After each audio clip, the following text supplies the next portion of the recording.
2007 kan, sebab 2000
Surabaya, and of course, our beloved students there. I am still waiting for the attendance here. Kosong lagi nampaknya ni. So, it's okay. Hopefully throughout the session, we'll be having you later on. So, it is truly an honor that today are gathering for this collaborative teaching session entitled Overview of Traffic Crashes Malaysian Scenario. And we are very fortunate to have our distinguished guest speaker, Professor Dr. Kulanthayan Kesimani.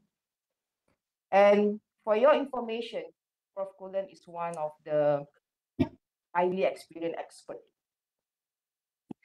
Safety, Malaysia. I've been hearing Prof. Kulan's name since my day one entering my job in UITM. And I've been working like 15 years, Prof. Kulan. So during that time, I've been hearing Prof. Kulan name, but not getting the opportunity to work closely with him until recent years. We meet during some events, conferences, exhibition, and as such. So Prof. Kulan has been involved with our crashes policy in Malaysia and as such.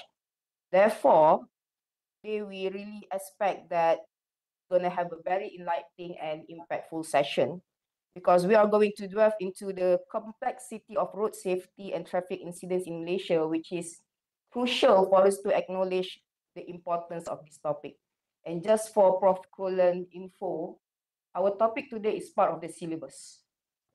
So if this session is not conducted, we are having it as part of the lecture. So having you here for the collaborative teaching is very helpful, making this session replacing our actual lecture. So some analytic session, of course, to the students. We have been learning from chapter 1 to chapter 3 related to traffic engineering. You have been learning about all the traffic characteristics, and you are actually embarking into the chapter 4 on the road safety. So some information that I would like the students to have some idea. When we talk about traffic crashes, it's not actually about the statistic, not about actually counting the numbers, but they are actually real life affecting the families, devastation, and some occasion might involve in changing the communities forever, especially when we talk about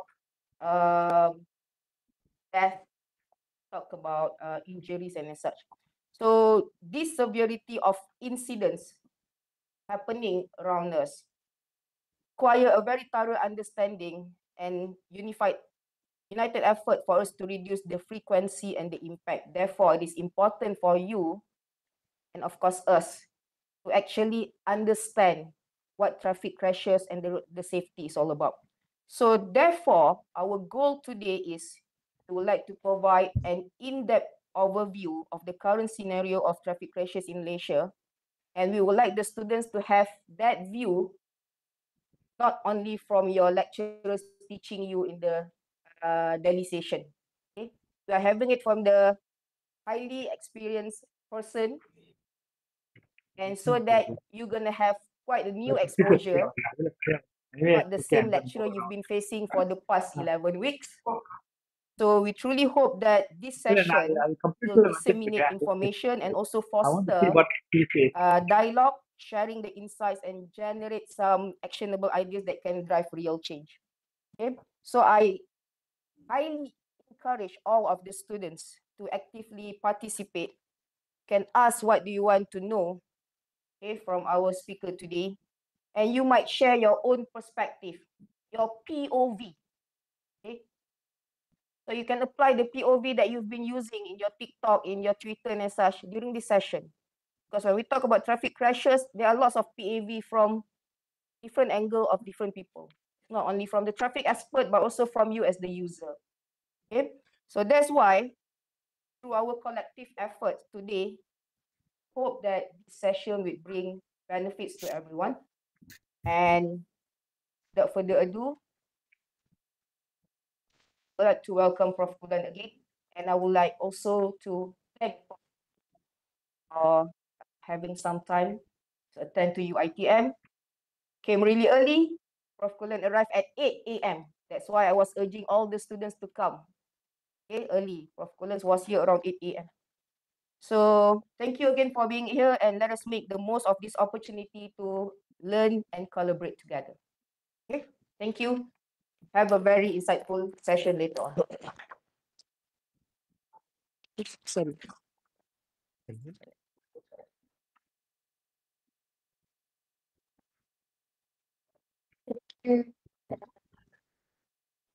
On a brief introduction of the event.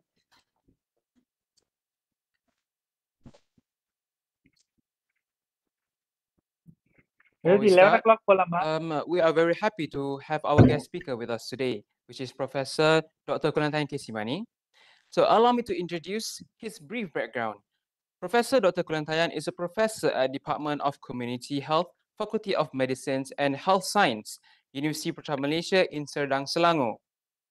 He holds a Bachelor of Science in Resource Economics in 1995 and Master of Science in Transport Planning in 1997 and a doctorate in Transport Engineering in 2002. He also earned a diploma in Traffic Safety from Lund University in Sweden in 2007 and became a certified child passenger safety technician in 2019.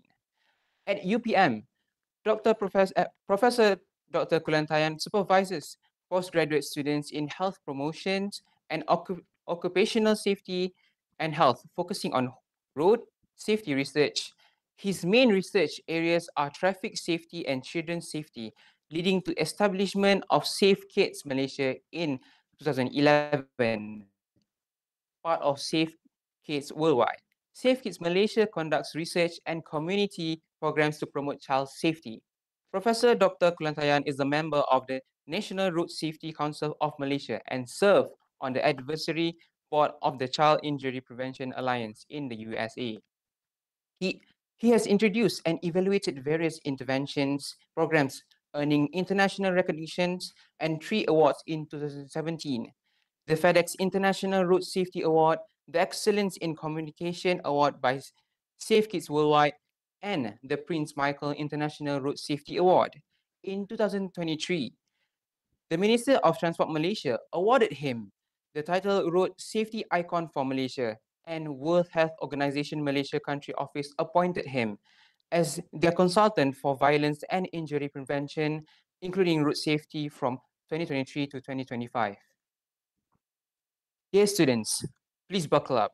I'm sure you all find some insights to be both informative and thoughtful throughout this sharing session today. Without further ado, allow me to invite Professor Dr. Kulanthayan Kesimani for his sharing session. Right.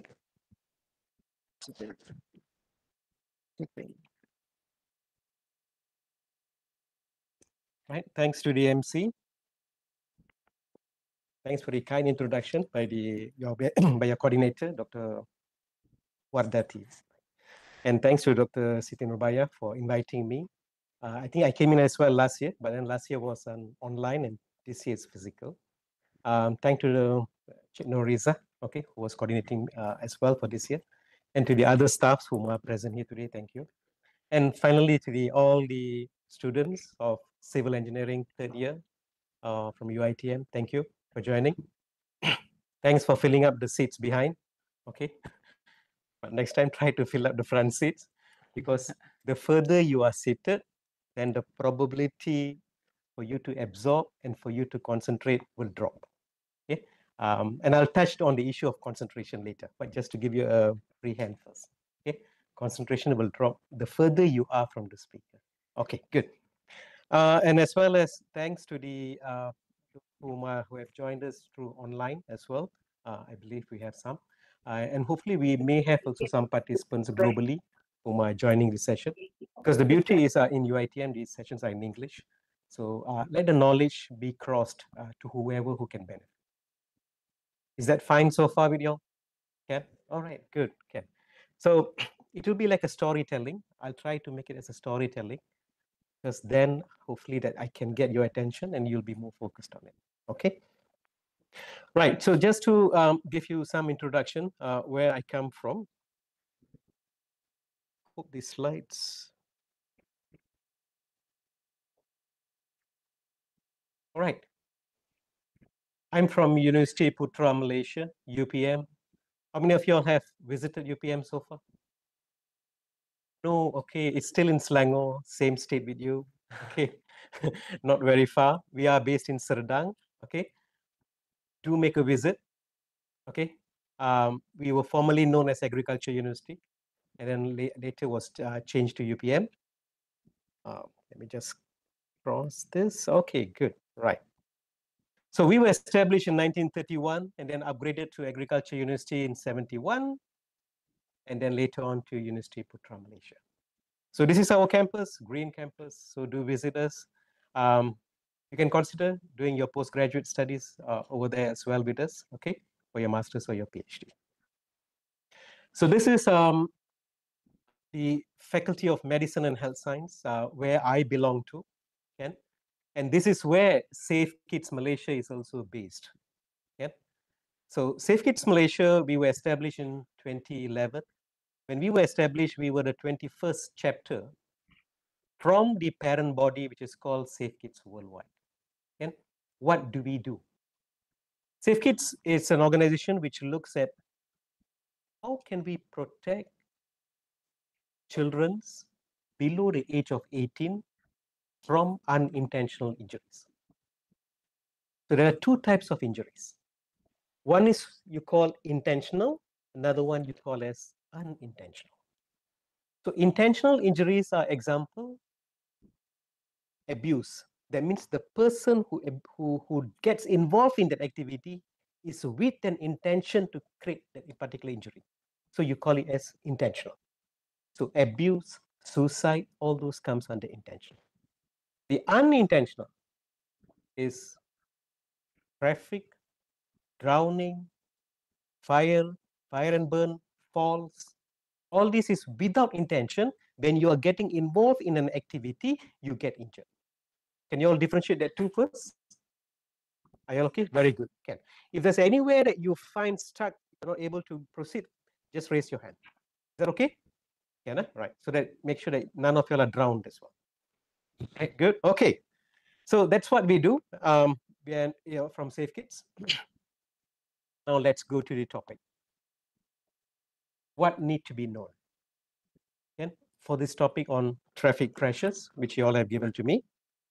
The first thing is, it's always good for us to know the magnitude of the problem. Because once we know the magnitude of the problem, then after that, when you do some kind of treatment or some kind of where you try to address it, then you want to know whether that problem, has it gone down? Are you able to address that problem? Because if it doesn't work, that means your problem remains the same. Then you need to relook back what you did. And that's why magnitude of the problem is very important.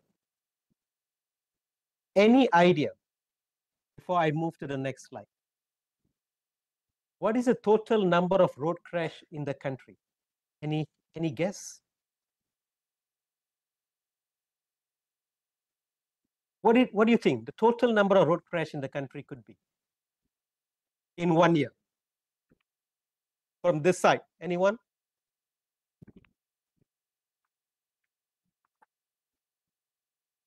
Middle, anyone? Any guess? What's the number total of road crash? 100K. On the left, anyone? Any other numbers?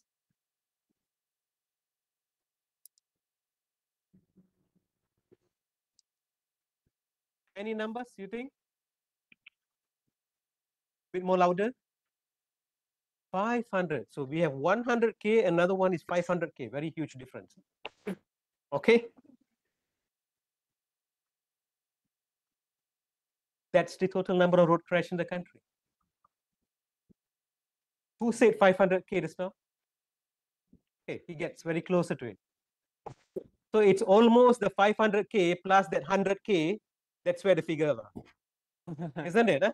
So that's the beauty between both of you all. You can combine those figures. And again, these are the numbers are reported crash.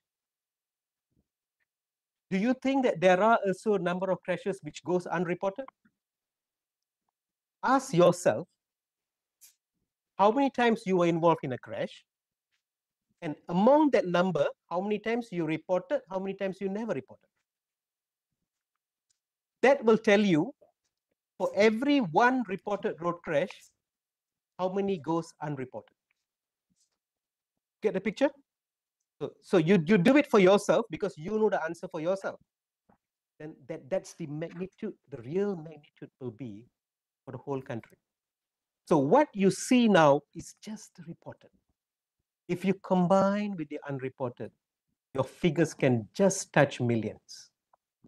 So now, is this a big problem for the country? So that was one reason why your coordinators wanted us to touch on this topic. And in fact, we will brand it as traffic pandemic, because these figures are much, much more higher than your COVID numbers. Agree? So I would brand it as traffic pandemic. And the consequences from that number of crash is we lost 6,000 plus life last year. Only last year, 1 year. They didn't have any disease. We just lost them so easily on the road. If we lose them due to disease, it's a different story. But just imagine this one, a person who left the home and then didn't return back to home, who went to school, who didn't come back. That means the whole family was unprepared. The whole institution was not prepared. And suddenly this thing happened. And the numbers you see, I'm just showing you the number of deaths. We never even touched the serious injuries. We never even touched those who lost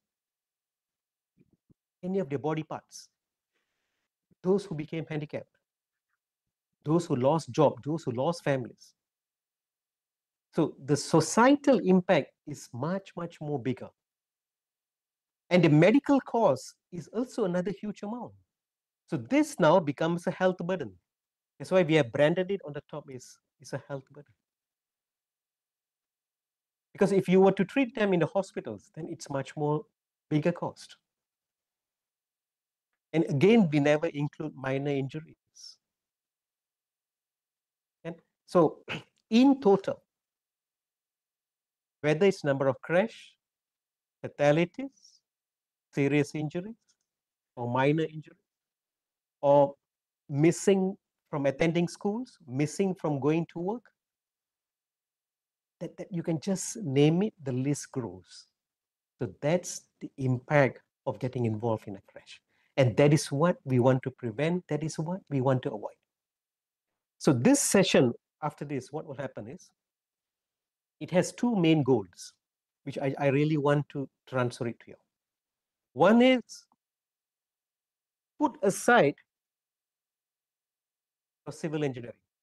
Put aside first, come as a normal human being, come as a road user, and see the knowledge being transferred to you as the road user who is going to use the system. Is that clear first? Good. That's the first one I want.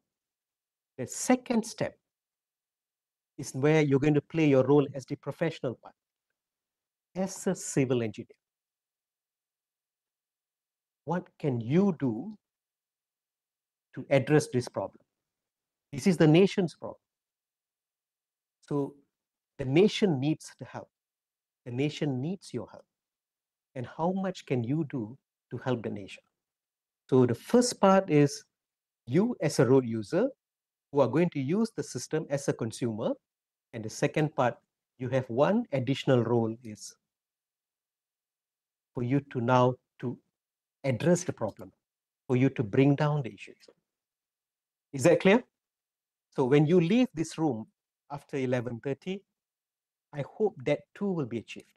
If we achieve that two, then for me, the whole transfer of knowledge has happened. If we don't achieve that two that you're supposed to, then there was a setback in this. So that's why I need your full concentration to make sure that we can achieve that two goals. So the 6,000 lives that we lost, 6,433 last year, the distribution Is this something that you expected? Did you expect motorcyclists will be the highest? Yes. Did you expect car drivers to be number 2? Was there any of this group in terms of ranking which was not your expectation? Which you didn't expect they were in that ranking? You thought they may have been a different rank.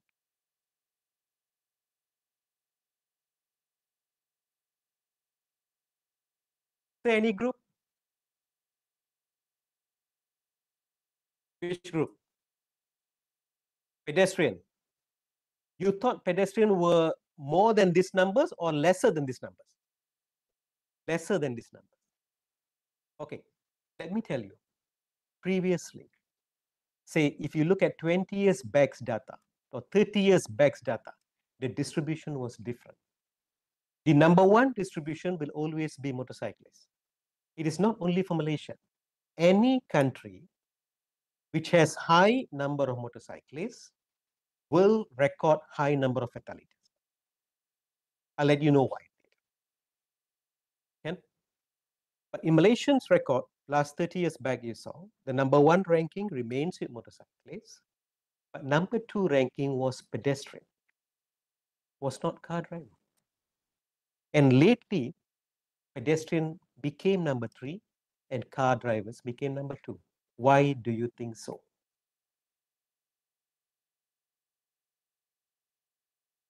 Why has pedestrians ranking has gone to number 3, and why car drivers ranking came to number 2? Any idea?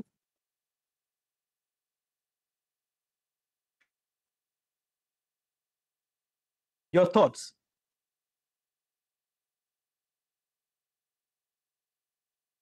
Bit more louder, because you can hear my voice. More people use car. Wonderful. Just give a big hand for him. Very good. Wonderful. Any other reason?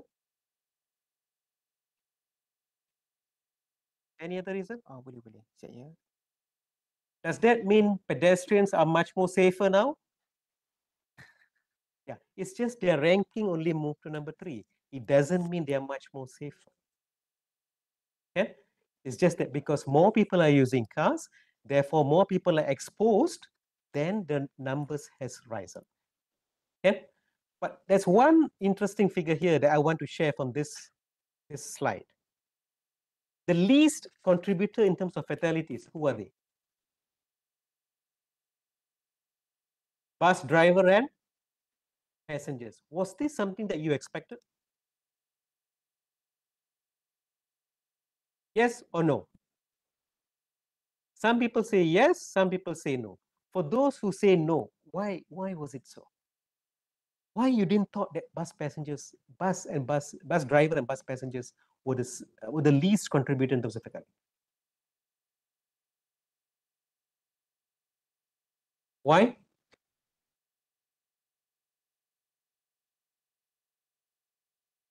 I think somewhere in the middle, isn't it? You had some opinions on the bus.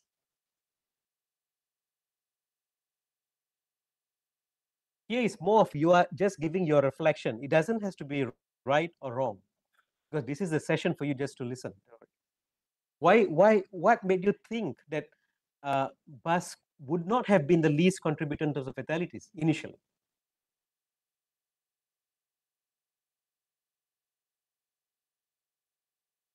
Pardon? Uh-huh.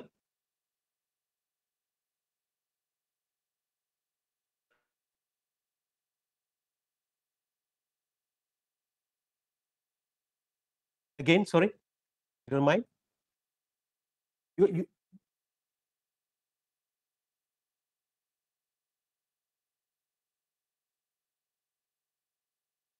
wonderful. Good. Give him a big hand. Yes, he got it. Because there was a tighter regulation for the bus drivers, so therefore you felt the bus would have been much more safer. Right. Right. Good. Ken, I just want to give it attention here. Can we conclude that public transport is much more safer than any mode of private transport? That's the take-home message. You should take it up. Public transport is much more safer compared to any mode of private vehicle. Okay? And among the private vehicles, the most risky vehicle is? Among private vehicles, the most risky vehicle is? Motorcycle. So if I give you this diagram and I ask you to interpret, that's how you should be interpreting. Okay? So the way forward, if we want to reduce total number of crashes in the country, in terms of policy change, what would you recommend? What would you recommend? People should be using more public transport. Wonderful. So you're going to start doing that as well, right? Because that's relatively the most safest vehicle compared to the private vehicle.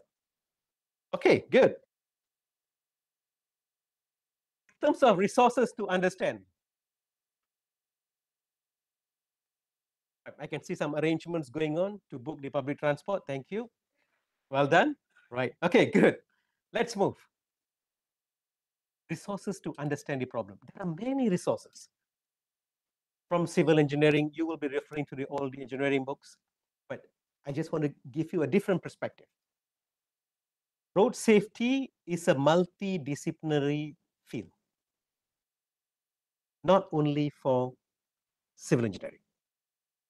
Okay, it involves across many other subjects, many other fields. Okay, that's why we call it as a multidisciplinary. So to address this issue, we need to work together with other people from other professions. Then you can address it much better. If you work only within the same group, you can achieve something. But if you work together with people from different fields, you can achieve much more than that. So in most of the countries, the lead agency for road safety would be either from the transport side or the other one is from the health side. Okay, how does health comes into picture? The problem happens in the transport industry. It happens on the road. That's why civil groups comes in. So the cause of the problem over there is the crash, but the end result, the burden is the health burden. Because once you have fatalities, once you have serious injuries, once you have minor injuries, then that burden is being shouldered by the health sector. Okay, so that's how health comes into picture. So in order to understand these issues, do also look at this kind of resources. In addition to whatever you have, okay, also don't forget there are a lot of resources from the health sector. So if you are really interested in this field, say on road safety, then this is the resources that I would say would be a good start for you to get a good understanding. Okay, if you already have some readings from the engineering side, that's fine. But also read this so that you get a better picture from different perspectives. So all reports under WHO is all complimentary and it's available in their website. So just have to go to WHO website and then go to the drop-down box on resources. You will be able to pick up all these documents. I'm just showing you some of it. So the content of my lecture today is based on these resources. So that's the declaration I want to give you first, uphand first. Huh? And when we started from the problem, we should also know, do we have any targets, whether at global level or at national level? If we don't have national targets, then the best or the closest option we have is using global targets. So once you know there is a target, then you know your pathway for you to move and for you to measure whether are you hitting the goals, are you hitting the targets. If you're hitting the goals and targets, that means most likely you're on the right track. And when the moment you're not hitting those targets, maybe you have deviated slightly, and that's why that self-examination is needed. The purpose is not to find blame or not to blame, but is to put you back on the track again so that you can reach your target. That's the whole idea. So, are you familiar with this document called Sustainable Development Goal? Have you heard that word? Have you seen this document? Have you read the document? Okay, good. Just be sincere. Just let us know where you are so that then I know to what extent I can go in. Okay, right? Huh? So based on your feedback, that will guide me on which area I need to go deeper, which area I can just withdraw and move to the other side. Is that fine? Okay. So this is something a must. I would say everyone should know sustainable development goal, especially you're from the professional field. You must know this goal. Okay. You can download the documents. How many goals are there? There are 17 goals over there. Okay. And believe me, for the every field that you're working, don't restrict yourself only to one or two goals which specifically mentions about your field. There could be also other goals which doesn't mentions literally the word that you want, but the meaning or the direction that it brings can also cover your goals. Okay, so that's the first message I want to cross to you. Why I'm telling you that is, if you look at sustainable development goal, there are two goals literally or specifically mentions about road safety for the first time ever. Because before sustainable development goal came in was millennium development goals, is MDG. In MDG, we don't mention specifically anything on road safety. So this was the first goal which mentioned specifically on road safety. So if you look, people will say there are only two goals for road safety. If you look at every goal, there could be something which is linked to road safety. Let me just ask the audience here. What does goal number 1 tells you? Anyone knows?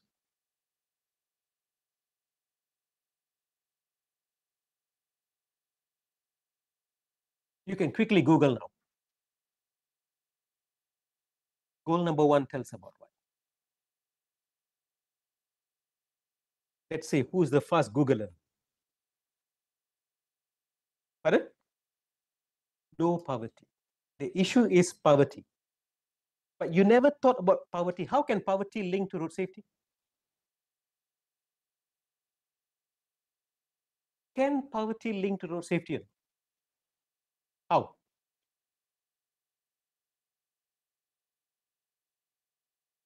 How? Over that side?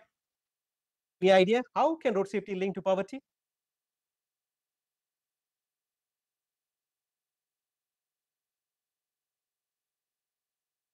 They can't afford to buy transportation. Okay, yep, all right. So if you look at his point, if the economic status are a bit challenging, okay, therefore they don't have that purchasing power to buy vehicles at high end, okay, so then, say example, because of that they are using motorcycles, and motorcycles are 17 times more risky than car. So then it is not because he wanted to use motorcycle, but because of his economic limitation, he has to use motorcycle, which is a much more risky vehicle comparatively to a car. So now his risk on the road is much more higher compared to another person. Agree? Yeah. So that's how it's affect. Second, is there any other ways it can affect you?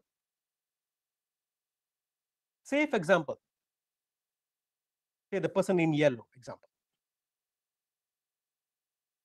Before crash, he was economically fine, but after crash, say he lost his job, so now will he fall into poverty? So the road crash now can move the society or can move the individual into poverty. Agree? So that's why I'm saying poverty, goal number 1, can be linked to most of the people, because any field that you work, if anything goes wrong, can that move you to poverty? That means in order to address goal 1, we have to make sure that he remains safe, he remains to have a job, and his income is still stable. Can get a point? Right. So similarly, if you cut across quite number of the goals, you can penetrate. So these are the two goals specifically for those who, if you haven't seen, then this is what for you to know. If you're going to work in the field of road safety, these two goals specifically mentioned on road safety. Goal number 3, goal number 11. Okay? And then, as I told you, we need to know, does your country has any targets? The global targets are there. Okay, the almost left document will tell you the global targets. So the global targets tells by year 2030, we need to have 50% reduction in terms of number of road death and injuries. Okay, then subsequent to it is the country's plan. Not all countries may have a plan, but Malaysia, we are fortunate. The following year itself, Malaysia produced the local plan, the national plan, to support the global plan. So the global plan came out in 21, national plan came out 22. Okay? So that will help us to address it. Why are these plans so important? What is the benefit of having a plan?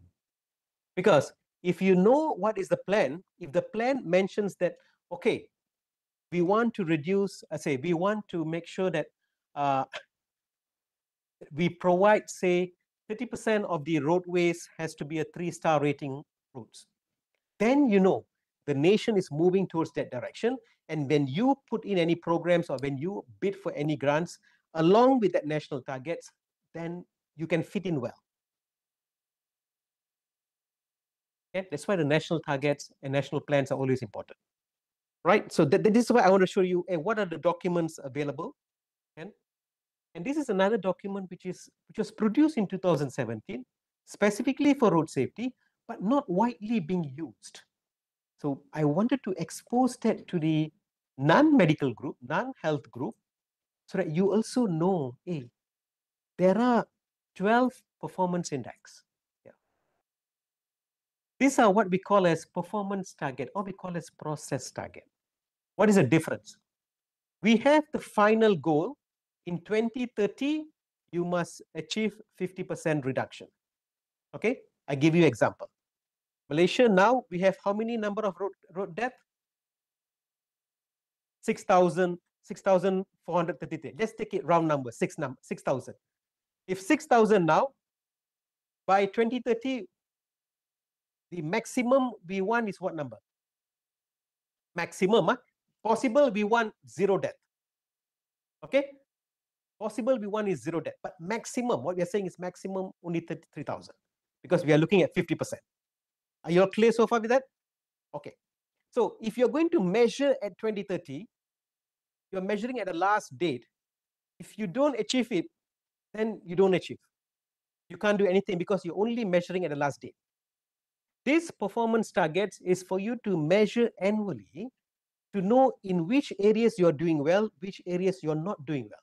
So that in the areas that you're not doing well, you know that you need to focus on those areas in order to help you achieve the final goal. Is that clear? So example I give you, this performance target tells you, say example, target number 6.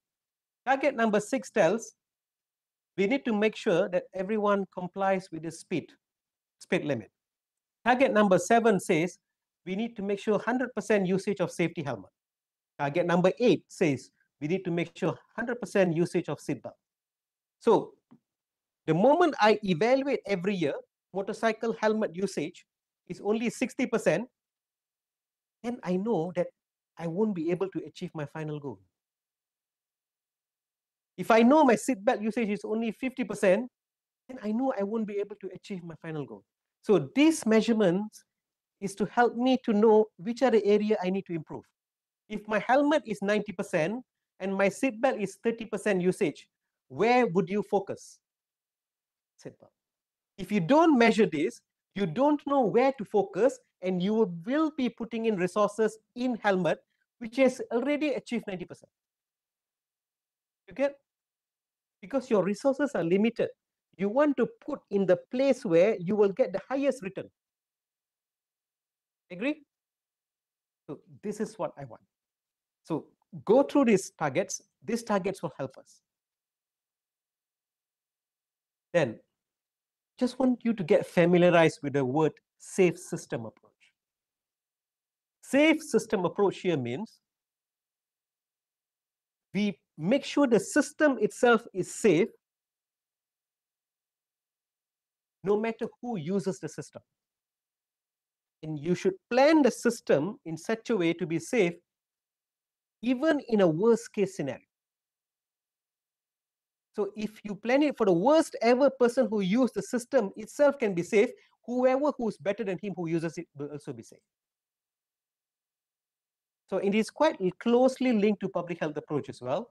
In public health approach, say if someone comes to me, he says he has fever, does the doctor, okay, say for example, when you have fever, when you go and meet a doctor, you say you have fever, does the doctor blame you for having fever? Does he scold you? No. That same approach. You don't blame the person, but you try to make sure the environment is safe for him not to get that. If you get a malaria, if you are diagnosed for dengue, do they scold you? Do they blame you for getting dengue? No. How they address it is they try to make sure the environment where you live is now safer for you, right? So similarly, take that approach. It means don't blame the person for getting involved in a crash. Try to make sure that system is safe so that he won't get involved in a crash. If we can plan it in such a way, then we can reduce number of crash. Here is where your professional role now will come into play. Who builds road? Which engineer builds road? People. Which profession of engineers build road? People. Is it part of your? So you are building the system for the vehicle to move. So now you have a moral obligation there to make sure what you build is safe for everyone who uses the system, including yourself. Put yourself first. You are going to use the system. Your family is going to use the system. The people whom you know who are going to use the system, and every human being are going to use the system. So the system you build must be to the safest possible that you have the capacity, that you have the capability. I'm not talking beyond your capability. I'm saying if you know how to make it safe, then you must make sure that that level you have to make it safe.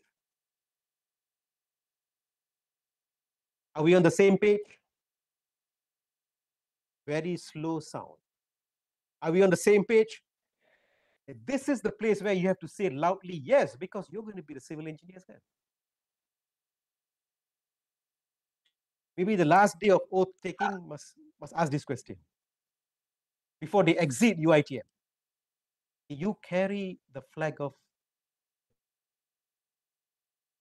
Okay? Don't forget, people's lives are in your hands. Keep that in mind. People's lives are in your hands. If you build it well, save everything. If there's any drop in that, then you shoulder the consequences together. So that safe system approach is what being highlighted and framed under the global plan 2021 to 2030. If you read this plan, it will look very nice, easy to understand. It breaks into 3 parts: what to do, how to do, and who to do. Very specific. So you know in that 3 pillars, where do you move on? Okay? So now it's trying to understand the science first. The science, we have to be very clear on the science. Because once you're clear with the science, it doesn't matter which country you are from, or which country you're working on, or which country the problem is, the problem will remain the same. Because the science remains the same. First, and I like the title that you all gave today was Overview of Traffic Crash. You didn't use the word accident. So don't use the word accident for road. That's the first term. So the acceptable term is road crash, not road accident. Why? If it's accident, what's your name? Sorry? Shamin. Say Shamin is standing here. And then while I was walking, I accidentally hit Shamin. So what I will tell him usually, sorry, When I say sorry, what is my expectation? My expectation is he will forgive me, right? Because I'm trying to create a narrative that I did it without intention. It was not my intention. I accidentally hit him. It was, don't blame me because it was accidentally happened. And I expect him to forgive me. I accept him to accept that. Clear? So if you use the word road accident, that means if you drive a car, you hit someone and then you tell them sorry. Clear with that? So you expect him to accept it. It is norm. So if you keep on telling that it is norm, this activity is norm, then can we find a solution? Can't find a solution, isn't it? Because we expect that that is normal. Okay?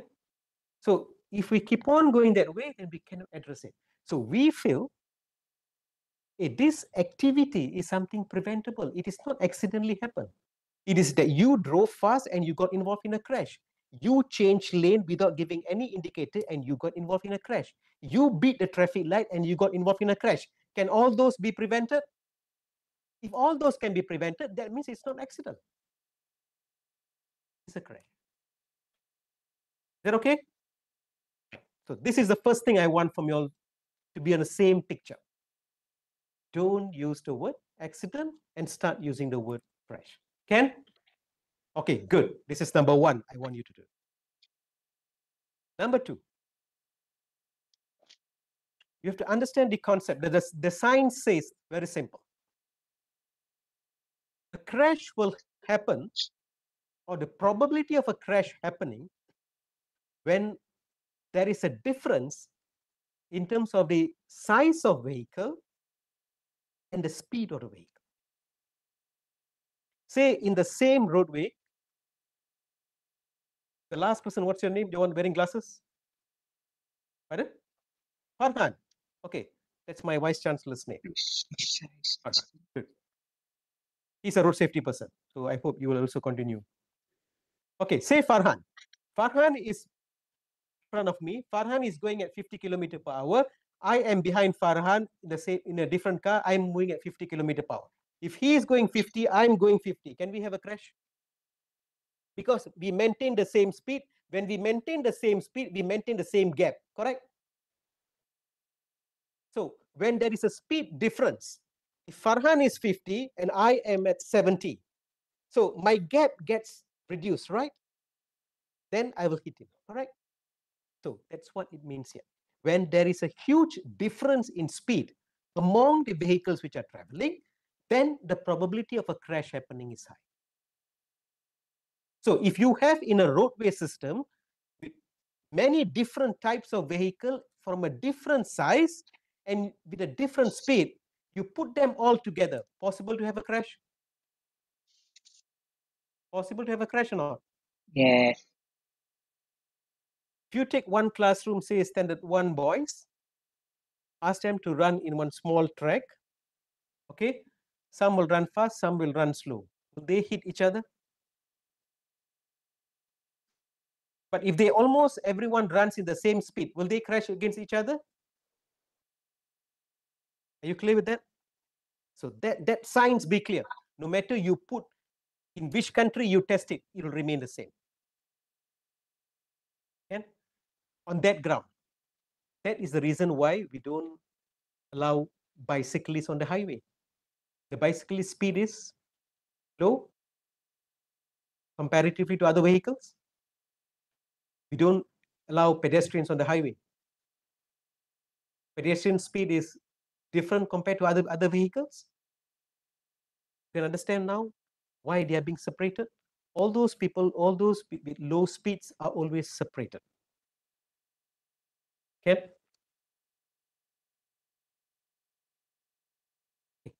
Just to give you another understanding on the science, on the terms of type of collision.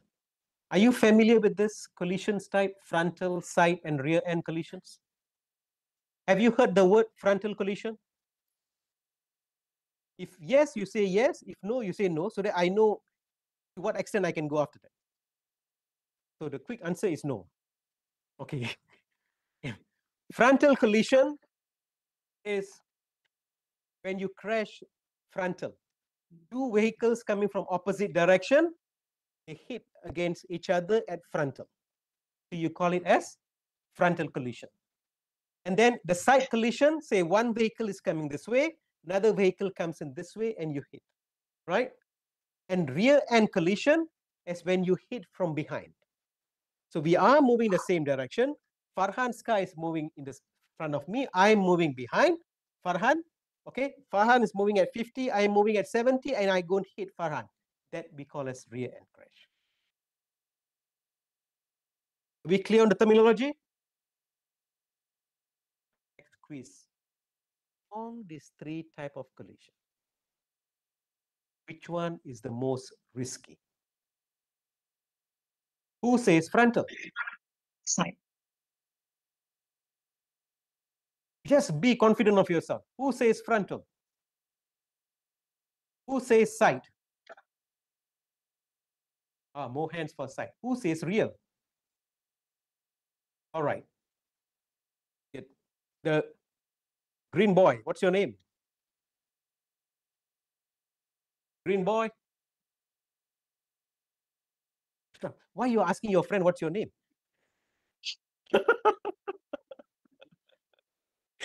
Okay, thanks, Ashraf. Among everyone, Ashraf was the only one who raised his hand. Very good. Okay. Among these three types of crash, the most risky is the frontal.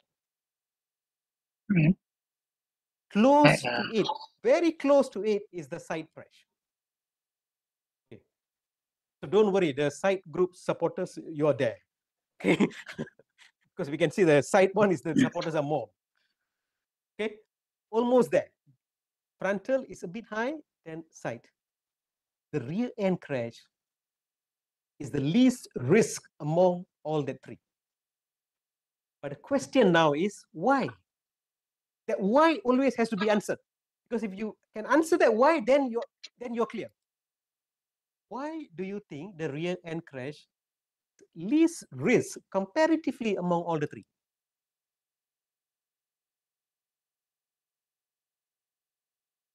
Yes. Who was it? Again, another green. All the greens are very good supportive. Very good. The position of the driver. Okay. Any more? Any other greens? For the next Friday class, they won't be green. Don't worry. Any other greens?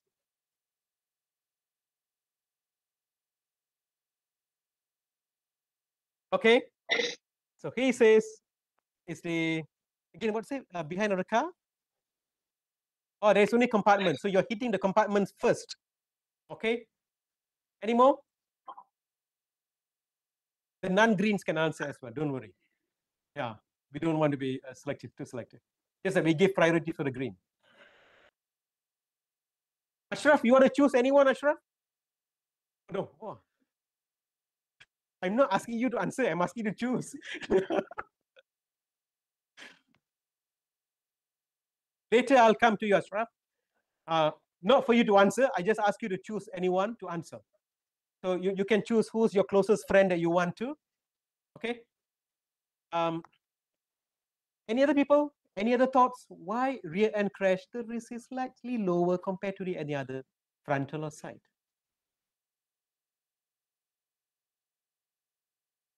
Who were involved in crash previously? Raise your hands.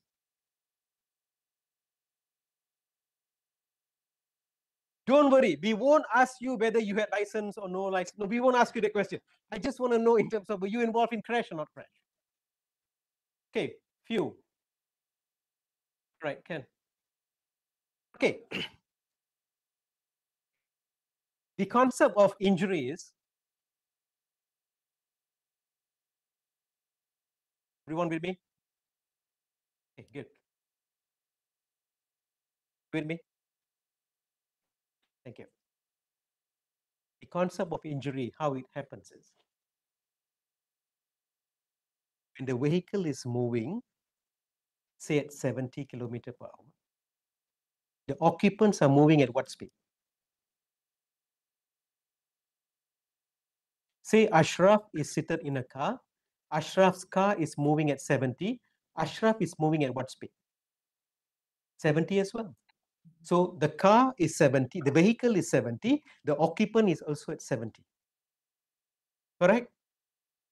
Now, when the car gets involved in a crash, the car stops. Ashraf stops or Ashraf is still moving? Moving. Ashraf is still moving at 70. So when Ashraf is still moving at 70, that means what will happen is Ashraf will hit, if Ashraf is the driver, the licensed driver, Ashraf will hit what? Ashraf will hit the steering, Ashraf will hit the dashboard, he will hit the windscreen, and if its speed was higher, he can also be thrown out. Because he is moving at 70 kilometers per hour. Clear? Yeah, so,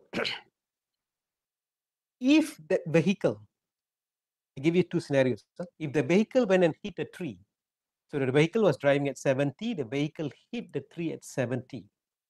That means the transfer of energy will be 70 kilometers back to the vehicle and to the occupants. So if the frontal part of the vehicle absorbs most of the crash, most of the transfer of speed, then only the balance goes to the compartment side, to the passenger compartment. Clear? Right? So if the vehicle hits at 70, then 70 transfers. Okay.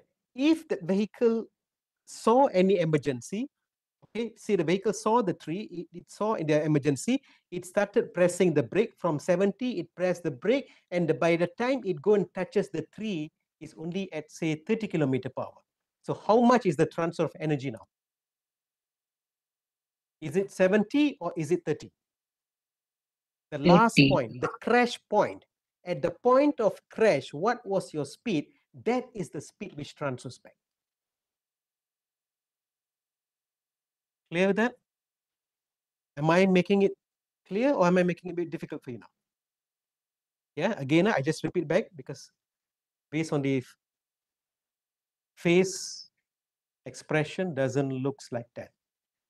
Yeah, doesn't look like. That's why I prefer the face-to-face session. I can see whether you are on the clear page. You can also see whether I am on the clear page. You are driving at 70. If you hit the tree immediately at 70, how much is the transfer of energy back to the compartment? 70. Clear? If you drive at 70, you saw the tree, you press the brake, and finally it touched the tree at 30. How much is the transfer? 30. Now clear? Okay, good. The last point, the point of crash, that time what is the speed? That is the most crucial one because that is the part which is going to transfer. Okay? So now why is frontal collision is risky? Because frontal collision, when you hit, both vehicles carry the energy. And that's where it gets transferred to the both occupants. Why rear end crash is slightly lower risk? If say Farhan's car is in front of me and Farhan was driving at 50, I was driving at 70, isn't it? Correct? So when I hit Farhan, does his car stops or his car is still moving? So when his car is moving, is he also moving? So will he Yeah. get injured? Yes. No. Will he get injured? Yes. He will only get injured the moment his car stops and he is moving, right? If the car is moving, he is also moving, no injury. Injury happens when the car stops. And at what speed the car stops, that's the crucial. That's why we have the guardrails and everything is just to bring down the speed of the vehicle, to slow down, okay? And then finally your stopping point, the final point, the speed should be lower than the initial. Okay. As much as lower we can bring down the speed of the vehicle at the point of crash, that is the safest part. So rear end crash, we hit, but the vehicle is still in the moving mode. Okay? is still in the moving mode. Only when the vehicle stops, that's when the injury starts coming in. Did I make it clear or still not clear? Clear? Eh? Clear, not clear? Okay.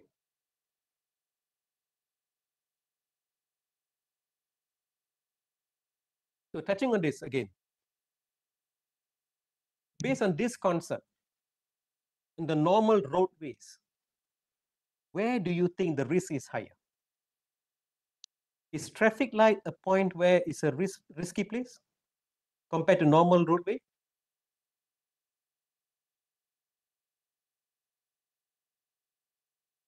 At traffic light, is there a possibility for frontal collision to happen?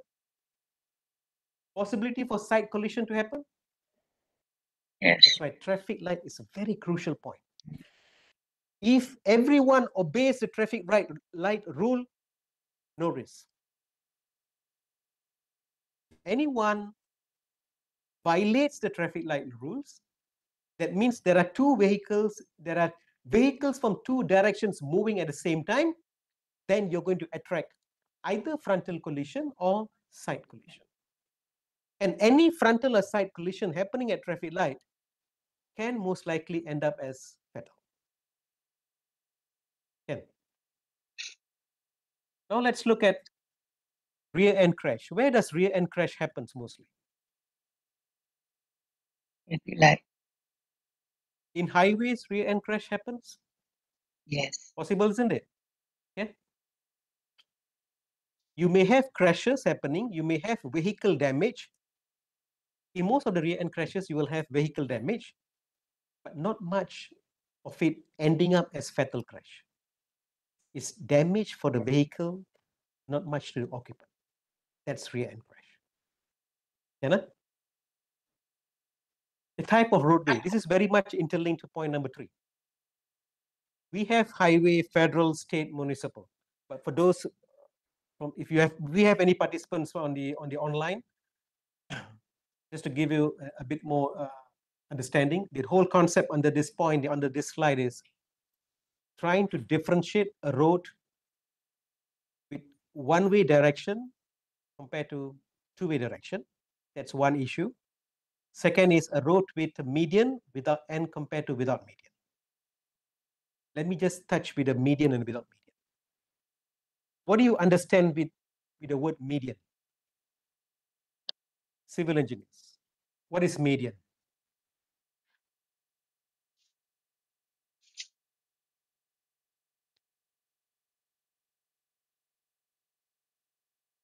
What is median in a roadway? Divider. Are they exposed to these words already? Yeah, they are familiar, isn't it? Hey, median. In the highway, yeah, divider. Who said divider? Hey, don't worry, it's a correct answer. So now who said? After we say correct, also they don't want to acknowledge. Who said divider? Okay, good. Yeah, give him a big hand. He's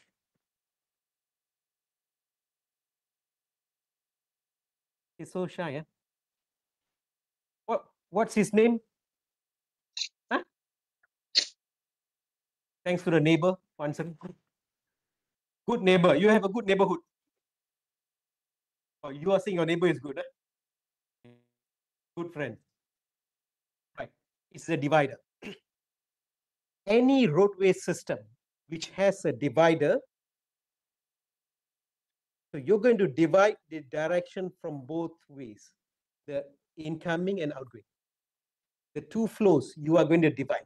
When you have a divider and you divide the both direction, what type of collision can you avoid? Frontal collision. Can avoid frontal Right. collision there happening, correct? Okay. That's why highway is much, much more safer compared to any other roadway system. You look at the crash data, the number of crash and number of fatalities happening in highway is relatively low compared to any other places. The main reason is because when you have a divider, you prevent frontal collisions from happening. Are we clear with that? Okay. Federal roads, do we have dividers? Yes. Let me go to the easy one. Municipal roads, your local roads, do we have dividers? Yes. This is where the risk starts. Some of the state roads and some of the municipal roads, you don't have divider. So when you don't have divider, what happens? Can you move to the opposite direction? You will move to the opposite direction. And when you move to the opposite direction, is the speed of your vehicle low or high? High, because you want to overtake the vehicle in front of you, right? So now moving to the opposite direction is a risky activity now, because you're exposing yourself to an incoming vehicle. That's one. Second is you are exposing for a possible of frontal collision. So a frontal collision happening at a high end speed. Is it risky? Very risky. That is where the problem is. That's why you can see you may have more crashes happening in urban area, but you have more fatalities happening in rural areas. So when you have more crashes in urban areas, it's more of vehicle damage because it happens at a low speed. But any crashes that are happening in rural areas, because there is no divider, there is no median, most of the crashes are frontal collision crashes. And any frontal collision crashes, even at a low speed, can lead to fatal crash. Are we clear now? Are we okay? All right, good. Okay, then. So now you are the people who are going to build the roads. That's why I'm bringing up this issue a bit more strongly and a bit more slowly. Okay, you are going to build the roads. The more opportunity you have in building roads with divider, will that be more safer or not safe? So your More priority will be more on building roads with divider or without divider? As long as you're clear with that page. Okay. Now, having more lanes in one direction, is it risky or less risk? Yes. Risky or less risk? Who feels it's more risky? Let me put it to you this way. Say in one direction, give you two options. Either I build 3 lanes in one direction or I build 4 lanes in one direction. Which one is more risky? Who says 4 lanes more risky?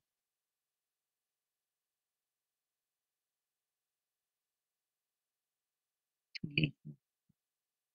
4 people answering 4 lanes risky. Who feels 3 lanes more risky? How about the rest? 1 lane is risky. Okay, so she'll be working from home. Ken, the more lanes you have, what does it mean? More traffic. You have more space to move, right? If you have more space to move, how will your speed be? Higher or lower? Higher. If your vehicle is moving at a higher speed, is it good or not good for safety? Good, wonderful. You're clear. Please, this is what you need to have. So that when you are designing the road, anything that you design, the transport policy says moving the person and the vehicle from one point to another point. But we want to put the extra word there, moving them safely from one point to another point. We never ever say want to move them faster from one point to another point. So never, the speed was never a requirement. The time was never a requirement. It's just moving a person or a vehicle, or sorry, moving a person, moving the person and the goods from one point to another point. But built in the word safely there. Ken, are you okay with that? Right. So the biggest problem we have is coming from your field also, who start building more and more lanes. Because when you see a road is congested, you build extra lane. That means you are supplying for the demand. There is a demand for extra lane, you supply. When you supply today, what happens is people feel comfortable, more people start buying car, more people start using.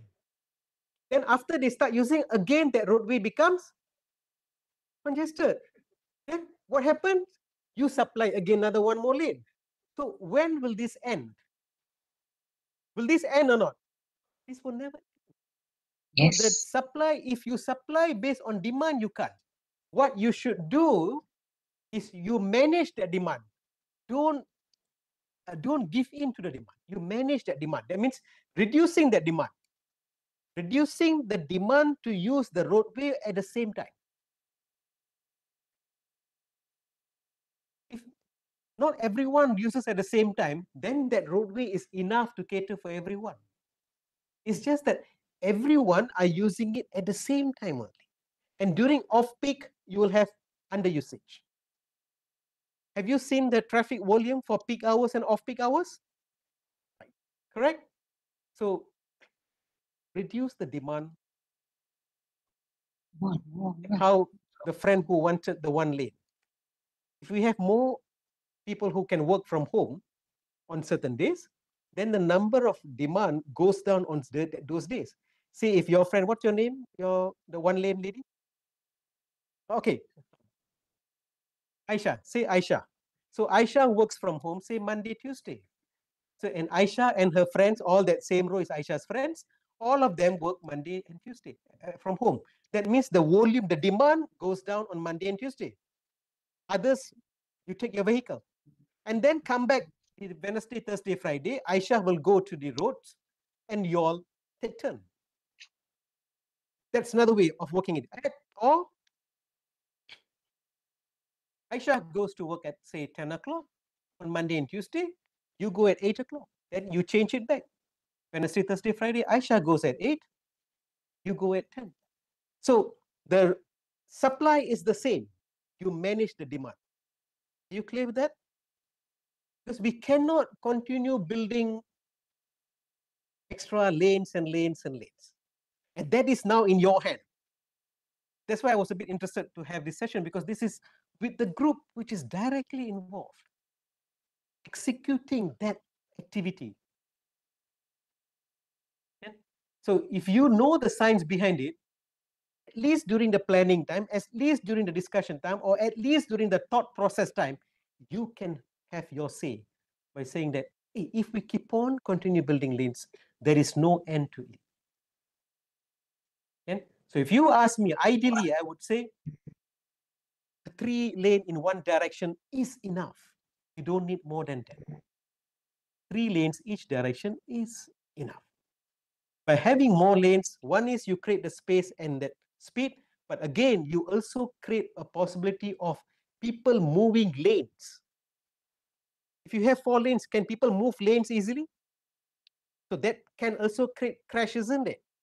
Because you who are driving, say, in the second lane from the right, you don't know whether another vehicle is going to overtake you from the left or from the right, because every direction things are happening very actively. Okay, so that's why I always prefer that at most 3 lanes in each direction. Ideally, it will be 2, but okay, we can cope with 3 in one direction. But then we may not need more than 3. I don't see any kind of real request for that more than 3. Right. So now, what's the time now? 11. This is another science that you need to understand. In terms of fatalities, where does it, I mean, in terms of hours, how does it happen? If this data is shown to you,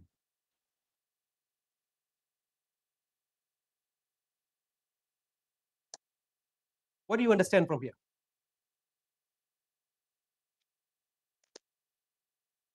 What does 71.5% tells you?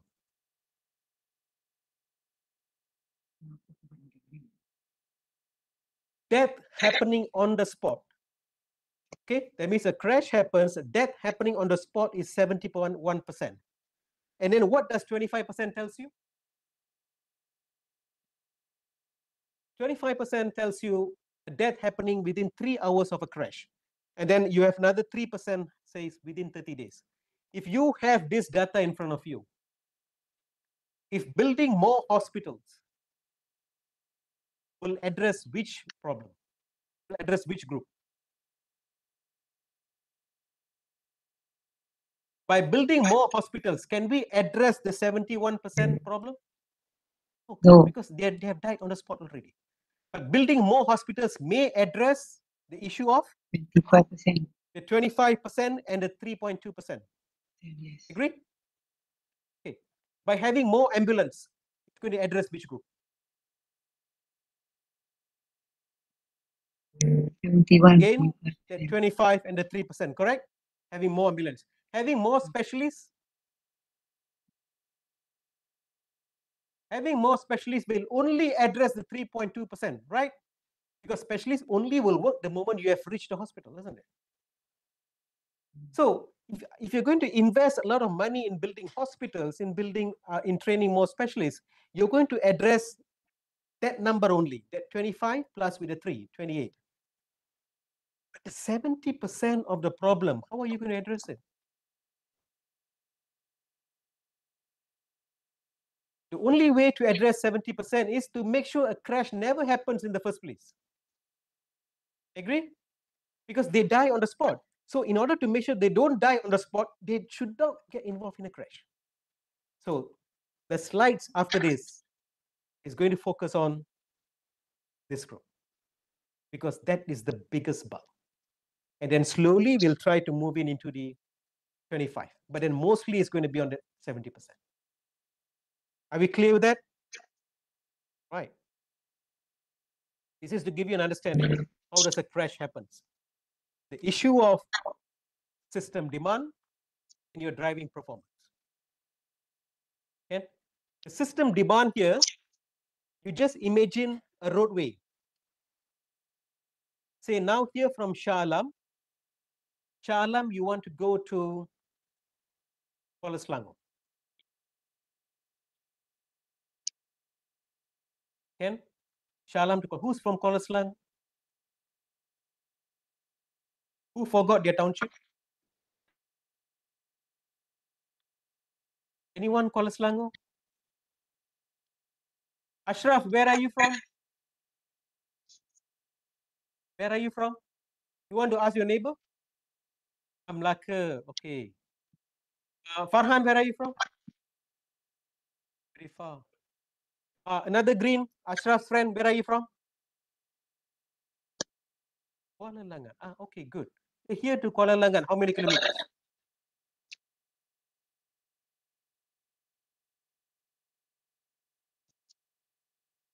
Okay, say 40 kilometers. Here to Kuala Langan, 40 kilometers. Have you driven from here to Kuala Langan? Okay, is the roads completely straight or there are difference? There are sometimes 3 lanes, there are sometimes 2 lanes, there are sometimes 1 lane. Is there a mix? Okay, very good. Then that is what system demand. There are some places where the roads are very good, so therefore the demand is low. There are some places where when the road gets narrow or where there is a curve, where the road requires your full concentration, that's when the demand goes up. Can you picturize that? Can you picturize that graph equivalent to a road and the roads punya the way how the roads being designed and being built? There are places where the road requires your concentration, your skill more compared to any other places, any other segments. Okay? And then now your driver performance. You are a good driver, but your performance cannot be at the best at all points throughout the 2 hours journey. There will be points you will find a drop within your performance level. Agree?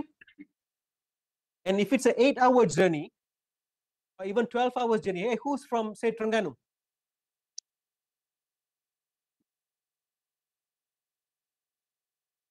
But the most surprising is their friends who know who are they. But they forget who are they. That is what I like in this group. Like there's no Ashraf forgot his name, his neighbors told him. And this is what happens, can everyone, but but the bond between you are very strong, that you know about your friends more than about yourself. That's a nice part of it. Okay. If you're driving to Terengganu, say 12 hours, 8 hours, you cannot be having at the same level of concentration, isn't it? There will be points you drop, isn't it? The points that you drop is the driver performance when it goes down. Okay. So a crash will happen at the point when your performance goes down and the system demands high. Okay. So sometimes you will feel, today I drove to Kuala Langat, no crash happened. But tomorrow I drove to Kuala Langat, there was a crash happen. So why I was not involved in a crash yesterday, but today I was involved in a crash. Using the same road, using the same time, using the same vehicle, the same person, but why it differed? So it differed could be two reasons. One is, at the point of the crash, either your performance had gone down, that means your concentration or your attention to the road and to the vehicle gone down, either because you were fatigued, because you were sleepiness, or because you were tired, or because you were using a mobile phone, or because you were talking to someone. Something which took away your concentration from the road to something else. Can get? So your performance level has gone down. System demand has increased at that time. Could be because that could be a curve, or could be because there was a hole on that day, or could be because it was raining. Something where the demand has gone up. Can you picturize it? So that is when a crash happens. Okay? So keep in mind the two things. So as a civil engineer, your role is now where? Is it on the driver performance or is it the system demands? System demand. System demand. You can perform well, you can cut the plateau in the system demands and bring it down. So you have two roles here. As a professional field, your role is now to make sure the system demands is being reduced. The plateaus are being cut off. As a user, as a public, as a consumer, is in terms of your driver performance. Do you agree now? You have two roles to play. Yeah. If as a consumer, you yourself know, hey, this is the limitation of human being, then when you design something, you can incorporate that. Design something that, in fact, if you yourself are using, you will be safe. Design it in such a way. Okay? Don't design thinking that everyone is superhuman being, that they won't do mistakes. No, human beings will do mistakes. So your system has to take into account of that, calculate that particular possible of errors happening. So that's what I want you to know in terms of the science. Are we okay with the 6 points that I shared with you just now? Anywhere you find you're not very comfortable with? Ashraf, can you check with your friends over there? Are they okay or not? Very good. Ashraf's friend, what's your name? Rizwan, can you check the middle group? Are they okay? Without asking. Very good. At least Ashraf saw on the right-hand side and then he answered. This one, without even seeing anything, he answered. Over here, the guy in yellow. What's your name? Faris. Only one in yellow. That's why it's striking. Okay, good. Real family. Very good. Faris, your group here. Oh, without asking also. Thank God he didn't answer even before I asked him the question. Okay, so Faris, what's your name? Faris, Rizwan, Ashraf. So you will be the checkpoints. Okay. So far, okay? Before I move to the next slides. Right, good. So there are 10 points here, which I want to share with you. These are all the proven interventions, which has been tested, which is giving us results. So when you know this intervention works, then you scale it up. Because there could be more any other interventions which is not being tested. Therefore, you don't want to invest much money on that because you are not sure whether it will give you return or not. I'm not saying it doesn't work, but I'm saying it's untested. So I'm just going to share with you what's being tested and what's being recommended. And you see back this. In 2 years down the line, you are going to be in the system. Correct? In 2 years' time, there'll be a civil engineer, you're going to work. You may be working in a municipal area or in a state or in a private, wherever it is, doesn't matter. Every place that you work, you can make a change. Okay? So bring to them the proven interventions. Reduce exposure. As what the lady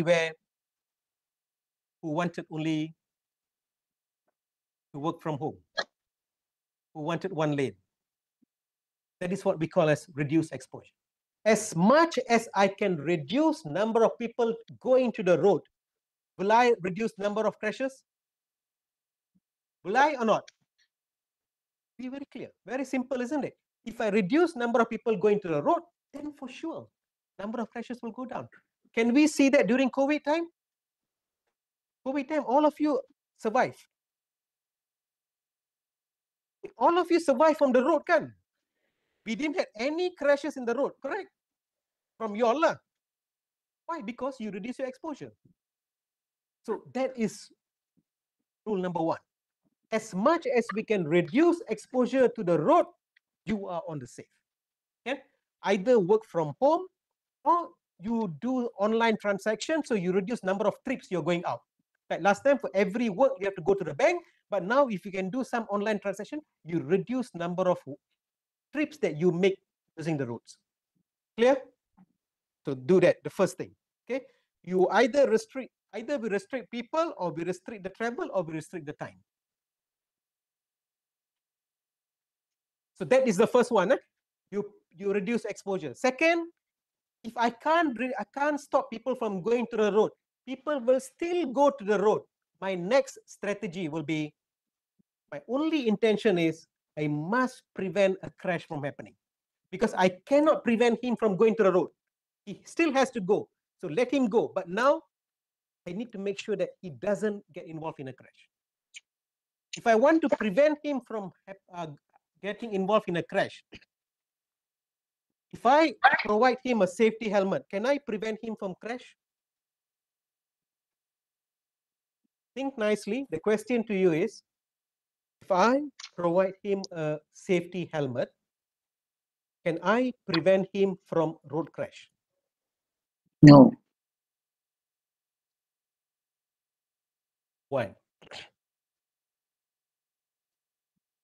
The question is why? Why you said no? Crash can happen. It's just to Our royal family behind you. What's your name, royal family? Faris. Oh, Faris. The person behind Faris. The beauty is when I say behind Faris, all his neighbors are laughing. All thought glad, not with me. Yes. What's your name? Amri. Amri. Okay. Amri, why? Why providing helmets will not prevent crash?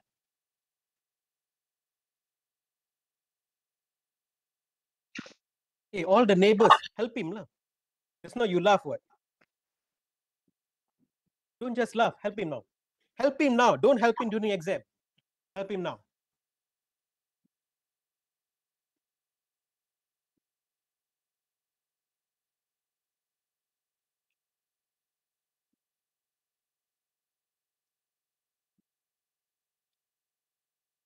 Wonderful. Good. So give a big hand to all his friends.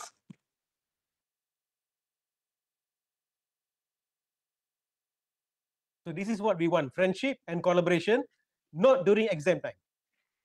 Exam time, be individual. Other than exam time, please share as much as you want. Share as much as you want, collaborate as much as you want. But on exam day, be individual. Can I? But most of the time, it happens the other way around, isn't it? But I like that, the friendship there. Good. Okay.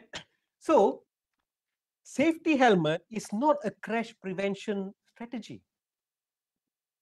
By wearing a helmet, it has got nothing to do in terms of preventing crash. It is to prevent an injury in an event a crash happens. Agree? Good. Once you're clear with that, they can. Then now we're only going to talk is what are those strategies which can prevent crash? Huh? The data just now was very clear, isn't it, for you to know that the buses are the most safest, right? And private vehicles are risky, isn't it? So now, as many people we can move to public transport, then we are making them more safer compared to when they're in private vehicles. I'm not saying leave completely private vehicle. No, I'm saying is you don't have to use private vehicle for all your trips. There is two different meaning here. Okay, you don't have to use your private vehicle for all your trips. If there are any trips where the public transport gives you the right connection, the proper connection door to door that you wanted for that particular trip, why not move to public transport? That is something doable, isn't it? So start moving. That is phase one. Phase one is you can still maintain your private vehicle, but then start increasing the number of trips using public transport. That is phase one. Phase two, later, once you're comfortable with public transport and you know that that is a perfect connection for you, then you can slowly leave your private vehicle and move towards public transport. That can only be decided on an individual capacity, because depend on the location where you reside and the location that you want to go. But at least the whole population of the country should increase their usage on public transport. That's phase one. And later on, phase two, when the number of public transport facility has increased more, based on that, you also increase your response. Is that okay with y'all? How many of y'all use public transport? For those who use public transport, thank you, because you have selected the most safest mode of transport. Good. Give them a big hand. And we need you to maintain that and to start pulling in more people to use the public transport. Okay, so that's your job as well. If you find something is good, share it with others. If you benefited from something, let others also benefit from that. I'm sure you don't want to lose any friends from a road crash. Did anything bad happen among your classmates? You lost anyone during a road crash? Anything happen like that? Or anything in your college from any other courses? Do we have any crash victims in terms of road deaths among UITM, Shalom? We have, in UPM we have. So we see him before he goes for Friday prayers. And after Friday prayers, we just get the news that we lost him. Okay? These are the things that happens. So if you know something is safe and you have tried and you have benefited it, then you know it works. If you don't share, it's unethical. Okay? Are we okay here? Good. All right. And why public transport? And among public transport, why rail-based public transport is very much safe? Any idea why rail-based public transport is much more safer compared to the road-based public transport? Because they have their own road, they have their own track actually. In their own track, do they mix with any other mode of transport?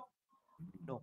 Remember in one of the, between the science and evidence I was telling, the moment you mix that system by difference, in terms of difference of size and difference of speed, then you create more risk, isn't it? So if you only have trains in that system, so they don't mix with anyone else, so they are relatively safer. Correct? If I put pedestrians only in a pedestrian pathway, are they safe? If I put bicyclists only, are they safe? Similarly, if I put motorcyclists only on a motorcycle lane, they are safe. And as long as they don't mix with different type of mode, they are safe. Again, so wherever and whenever you get a chance to use public transport, especially rail-based public transport, don't miss that opportunity. And those of us who are living in Klang Valley, we have more opportunities compared to any other people in the whole country. And you can also see globally, any countries which invest heavily on rail-based public transport, all those countries you will see, they report a low number of crash and fatalities. Okay? So we have 10 here. This is number 3 now. This is in terms of vulnerable road user. What do you understand the word vulnerable mean?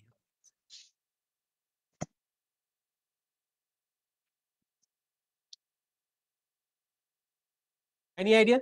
Have you heard the word vulnerable in the first place? You have heard. Yeah. Okay, good. Then what does it mean? Okay. Or who is vulnerable? At least if you don't know the meaning. Who is vulnerable? Motorist. I heard the answer is no. Who are vulnerable? Motorist. Cyclists vulnerable. Good. Correct. Some more. Motorist. Pedestrian. Very good. Number 2, 3. Motor. Motorcyclists. Pedestrian, cyclists, motorcyclists. 3 people are considered vulnerable. These are the 3 people who are outside the vehicle. Everyone else are seated inside the vehicle. These are the 3 people who are exposed, who are outside the vehicle. The safest place for you is being inside the vehicle. The moment you're outside the vehicle, you are exposed. That's why you have motorcycle lane, you have bicycle lane, you have pedestrian lane. Can see? We don't have car lane, lorry lane, van lane. Have you seen?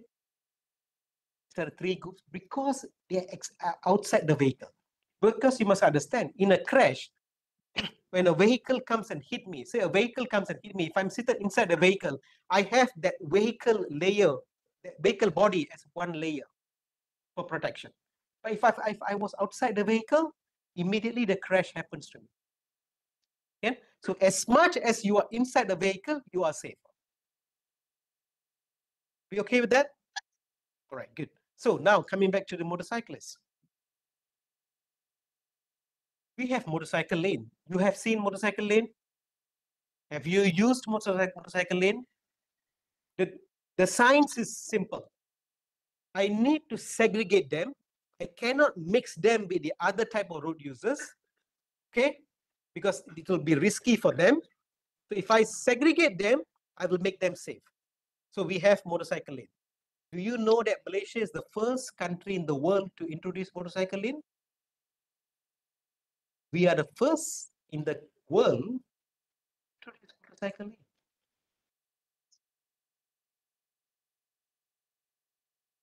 Good. And when we have such a product, and that product can reduce fatalities by 40%, if we don't use it, are we at an advantage or disadvantage position? Disadvantage. You know? So motorcycle lanes is effective. We can use it as the best, okay? But keeping the signs as the same, the place where there are no motorcycle lanes, I would suggest that keep to the left, because in any roadway system, the right is the one which has higher speed, and the left is the one with the lower speed. Okay, so if we can use the extreme left lane, say if you have 3 lanes, the extreme left lane for motorcyclists, that means all motorcyclists moving to that lane, that means to reduce their interaction with other vehicle, then we can reduce the possibility of crash happening, because they are going to be among them. So it is something like motorcyclist is claiming their space by taking that one lane from the existing 3 lanes. Okay, without building it, but then they are using it. So it's claiming their space. So that way we can reduce interaction.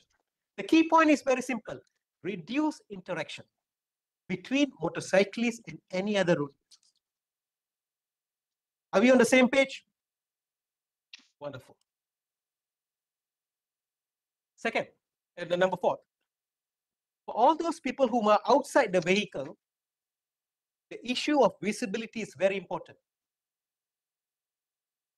What you wear is very important because now you're outside the vehicle.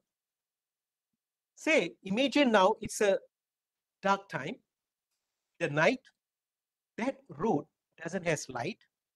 If you are walking, can you be seen easily? No.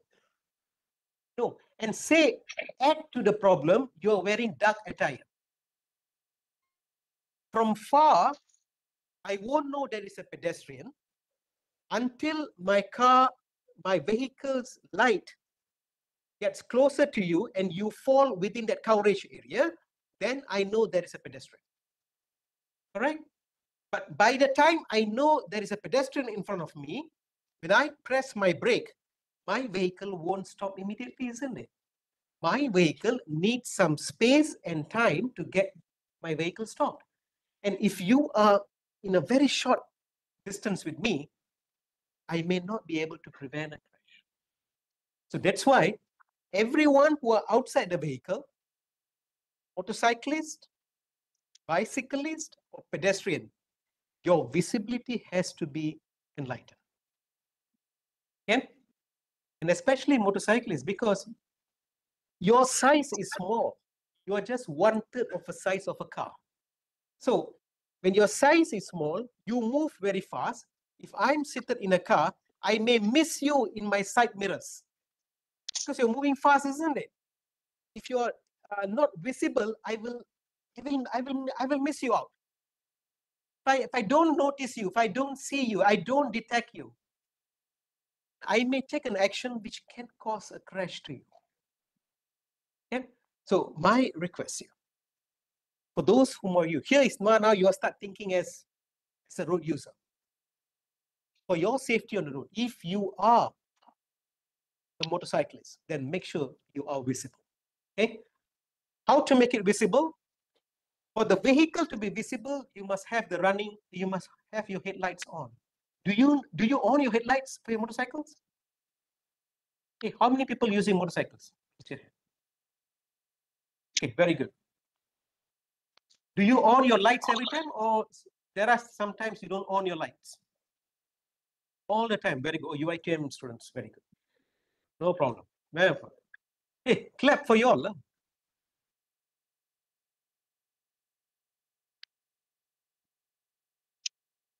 It's not when the country build the first motorcycle lane, you clap. When your UITM students using headlights, you don't clap. Do you know that having the headlights on is a law in the country? It's a law in this country. All motorcyclists must on the headlights during daytime. The science is simple. During nighttime, I on the lights for me to see the road. The daytime, I on the lights for others to see. Okay? So if I have 2 motorcyclists coming during daytime, one with the light on, one without the light.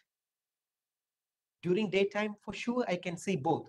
But my eyes will see the motorcycle with the lights on first. Then only the other. Keeping in mind that your motorcycle, the size is small and you are moving fast. When you are moving fast, I need to detect you the earliest possible means. Okay? If I detect you later, then I have a short time for reaction. Are you clear with that? And so please, for those who are owning the lights, well done. Maintain it. You have another job. It's now to make sure all your other friends to also on the lights. Remind them, every day remind them, on the lights. Okay?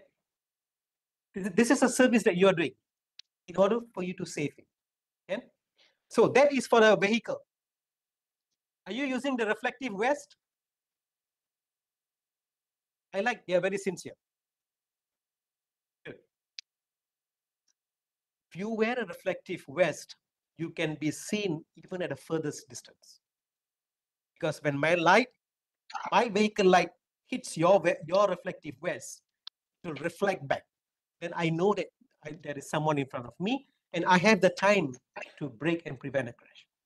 So for those motorcyclists, can you go one step further by trying to get a reflective vest and start getting used to it? Okay? Meanwhile, while waiting for you to get a reflective vest, my request to you, you have bright attires, you have dark attires. Color is your choice. But my request here, is it possible for your night travel to use a bright attire? It is at no cost because you already have that. It's just that for a night travel, on as a motorcyclist or bicyclist or pedestrian, use a bright attire. If you're going to be seated inside the car, it doesn't matter. Okay, but now all these three groups wear a bright attire. Okay? Either your attire is bright or your helmet is bright, or the last one is visibility enhancement material. This is what we call as visibility enhancement material. Is the sticker, is the reflective sticker that we place it to your vehicle, to your motorcycle, and we shouldn't place it anywhere else, only at that particular point, which is below your lights and below your number plate. Okay, next is speed reduction. If you ask me, among all the slides that today, I have 50 slides. For all these 50 slides, if you say you can only remember one slide, then I request you to remember only this slide. This is the most promising intervention for road safety. Many countries which can reduce the speed of the vehicle, they will reduce crashes, and in the event if a crash still happens, they will reduce the injury level as well. Okay? That's why we say that this has multiple benefits. Okay, and for you to get an idea, 90 km/h crash is equivalent to falling from 10th floor. Our Menara is how many floors? 20 floors, or don't have to go 20, just go to 10th floor. The equivalency. The equivalency, you may be thinking 90 km/h is nothing because you have been driving at that. Then if a crash happens at 90, you can't imagine. So this is to give you the imagination. So if you fall down from 10th floor, what is the probability of survival? Very minimal, isn't it? Very, very minimal. Almost nothing. That's equivalent to 90. Okay? So the others you can just have a look at. This is the diagram for you to know. The moment you increase your speed, there is a process of what we call as reaction time. For example, if I'm driving, just see me now. If I'm driving and I saw there's a cat in front of me and I wanted to avoid hitting the cat, so I decided I want to brake. So the reaction time for me to decide, should I go or should I brake? That is what we call as reaction time. That means based on any emergency situation, what action I want to do, that is reaction time. And then the next one is what we call as braking time.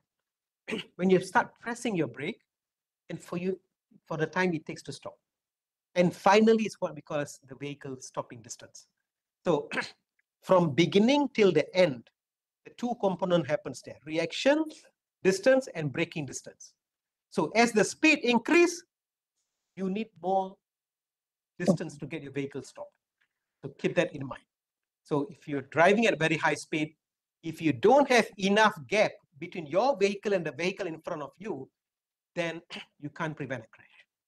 So that's what this message says. And this slide basically will tell you, don't think by driving fast, you're going to save a lot of time. The research doesn't show that. Later, you can have the slides, you can see. The research shows, example, if the posted speed limit is say 70, and then I'm driving at say at 100 km/h, that means 30 km/h more than the posted speed limit, which is putting myself at risk because the road is only designed for 70, and I'm driving say for 20 km distance. I'm only going to save 5 minutes. Is that really worth? Is that 5 minutes really worth for you to take the risk for 20 kilometers by driving extra fast? If you just leave your home 5 minutes earlier, you don't have to fight for these 5 minutes. And you civil engineers, you know pretty well, if the road is designed at 70, you drive at 100, you're going above than the design itself. So the design, if you go above the design cannot provide you the protection that it's supposed to. Yeah. So don't go with the concept the speed reduces the time. It's insignificant savings that you have. So that's the message I want to cross to you. Running against traffic light, I made it clear to you earlier. It's very risky. Driving under influence, it's not only alcohol. Anything can influence you. It's risky. If you are not well and you take a cough mixture, which can make you sleepy, can you concentrate on the road? That means you are under influence. The whole idea is if something else is influencing you, therefore, there is a drop in terms of concentration that you can give to the road. That is. Okay? So that will also affect. And quickly, why did you get injury? Injury is when the transfer of energy is above than the amount my body can tolerate. As an individual, as an adult individual, every individual can tolerate up to 30 km/h transfer of energy. Say, if a car comes from left and hits me at 60, and my body can only tolerate up to 30, what would have been possible the outcome?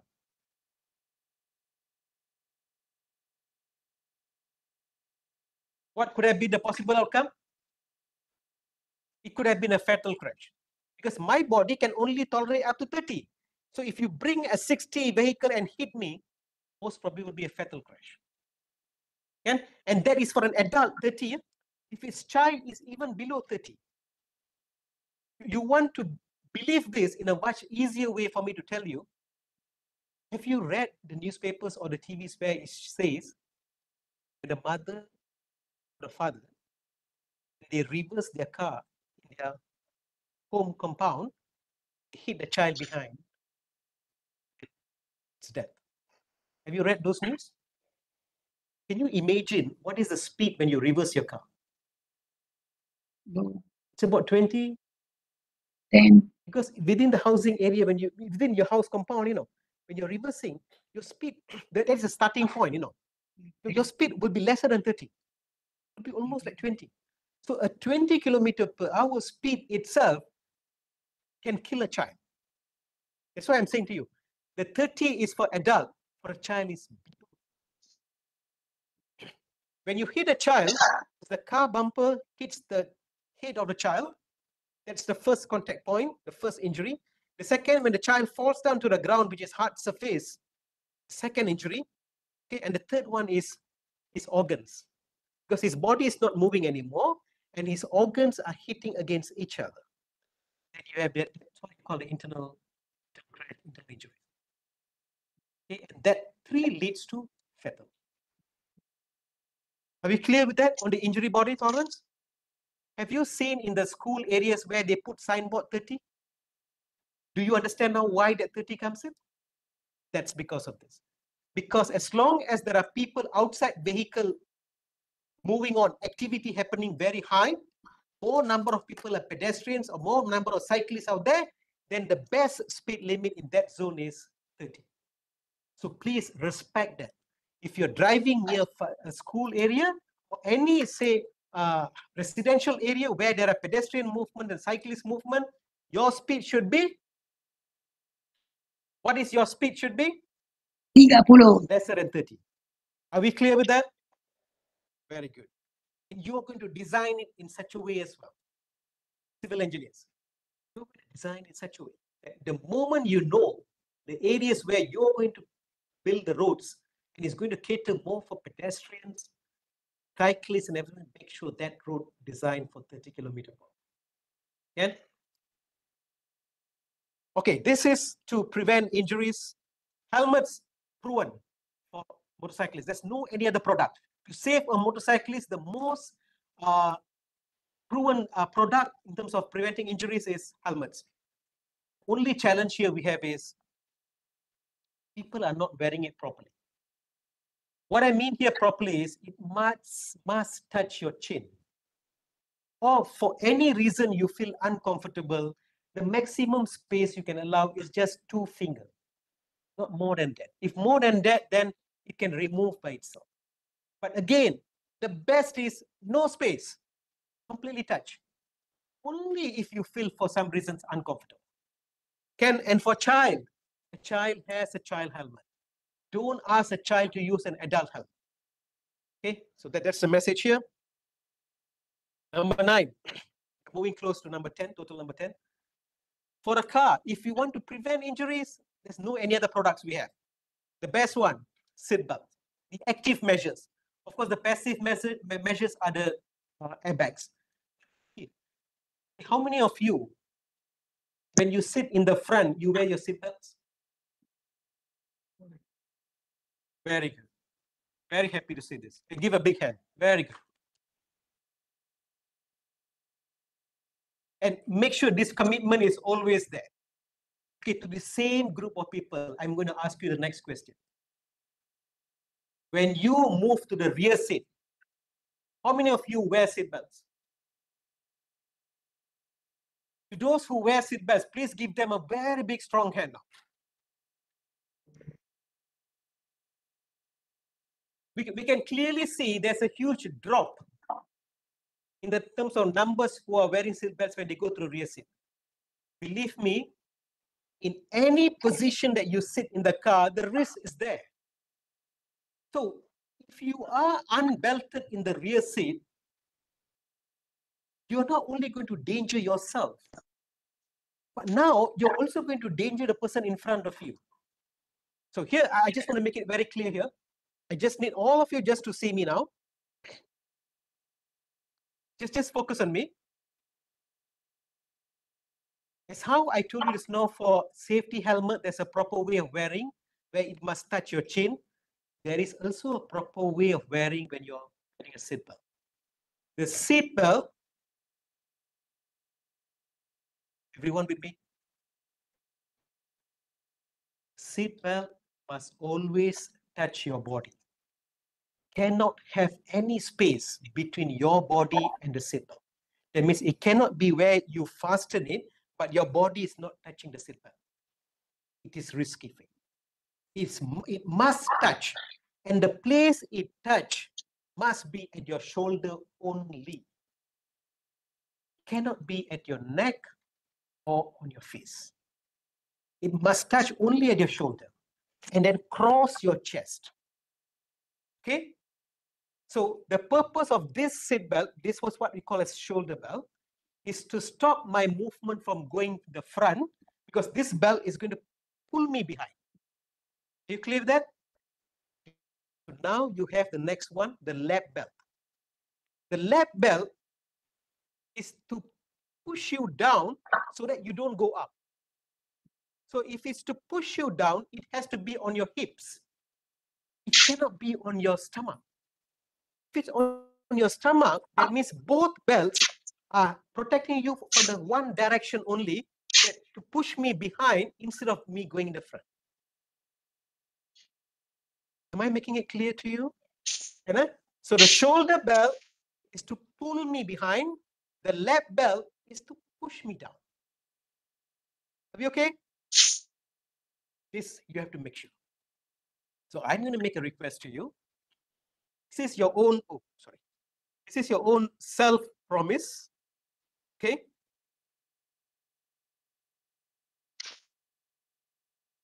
This is your own self-promise that you are going to wear your seat belts when you're sitting in the rear seats.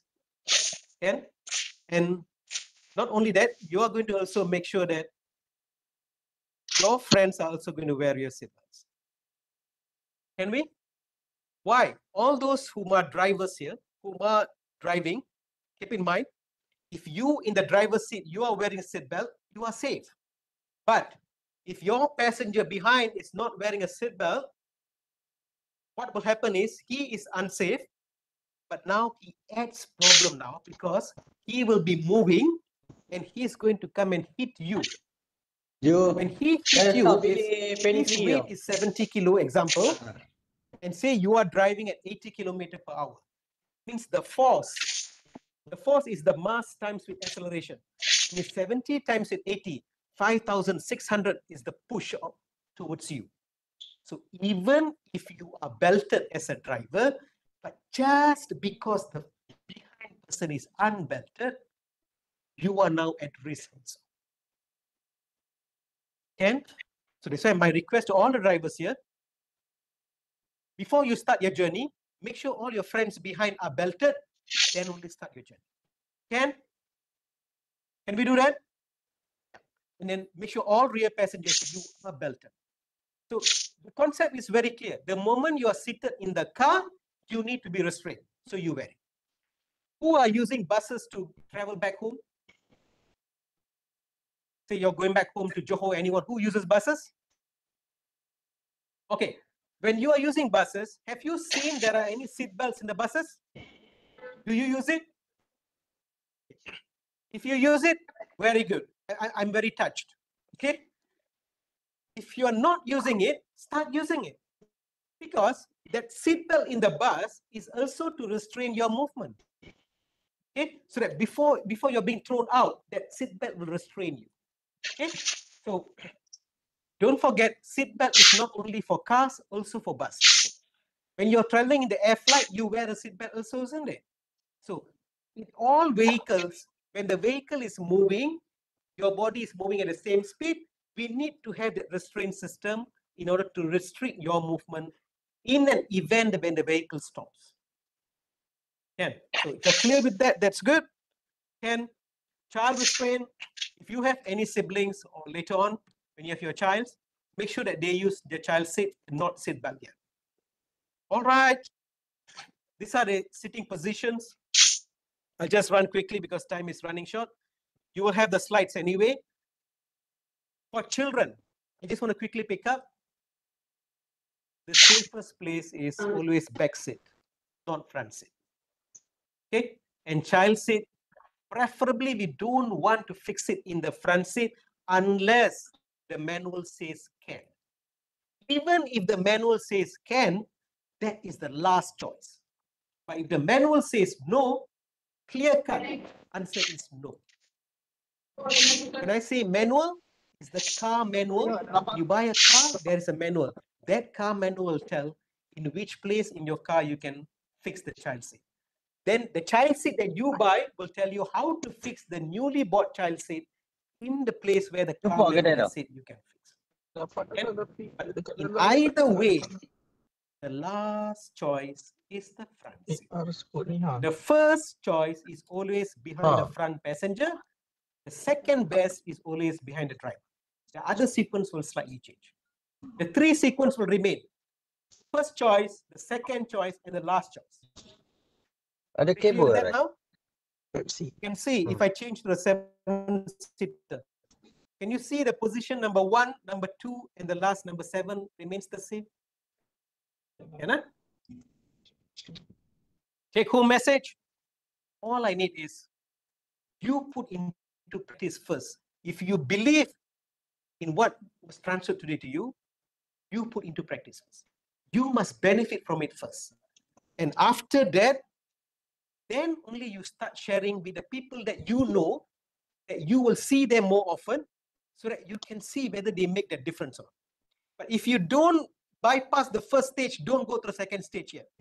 Because when you go to the second stage, people will ask you back, you yourself not wearing a seatbelt. You yourself not wearing a helmet. You yourself are speeding. So I'm saying that you do it first. When you benefit from that, then you start sharing that benefits with others. And number 3, here is where now you're going to make a difference in a professional capacity. Tu The lepas first two is mainly on an yang individual teman human being cakap capacity. ni The third one is Dekat very Sepang kan? specifically because Huh? you are part of the system, try cari kedai motor part tu. of the road system. Yang kena You're going to build a road. So ethically and morally, you have a duty here now to provide a safe road system, not only for you, Right. for your loved ones, for your family, for your friends, and for every human being to also travel safely along the way. And Malaysia has a good, safe culture, which I would say. Di kelas kan mana? In the morning, when you see someone, do you wish them selamat pagi? Ada perbincangan. After that, what do you wish? Selamat tengah hari, and then selamat petang, then selamat malam. If people come, how you wish? Selamat datang. When people leave, what do you wish? Kata. Selamat pulang. So, can you see from morning until night, every activities, we have a culture where we incorporate the word selamat. Okay? So now, can we just go one step further from what we say by words into practice? Okay? So with that, thank you very much.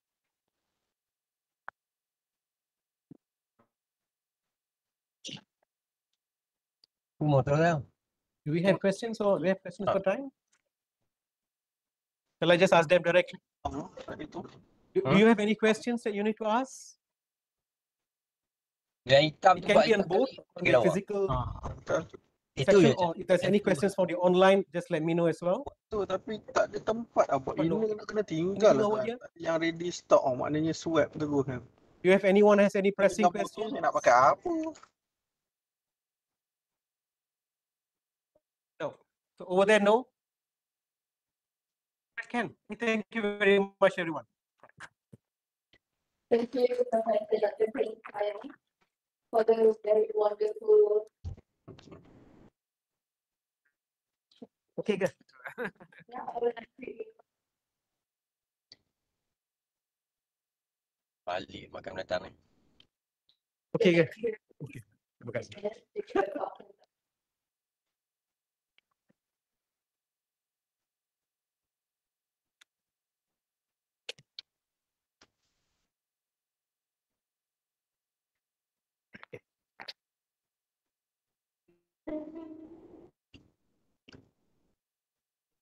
Badan lemah tengok banyak malam. berapa lama tak tinggal tu. Ada sehari juga Kejap. Okay, terima kasih. Sekejap lah. Thank you, everyone.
Nanti apakan aja lah.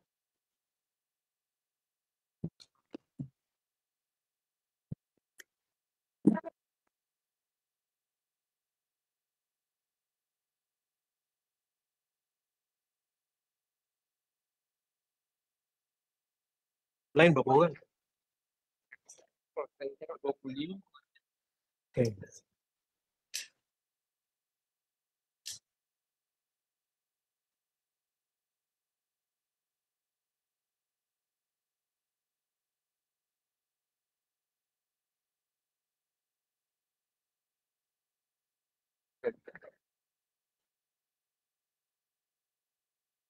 Ke atas tu, you tak nak duduk, you turun ke bawah sikit. Turun ke bawah.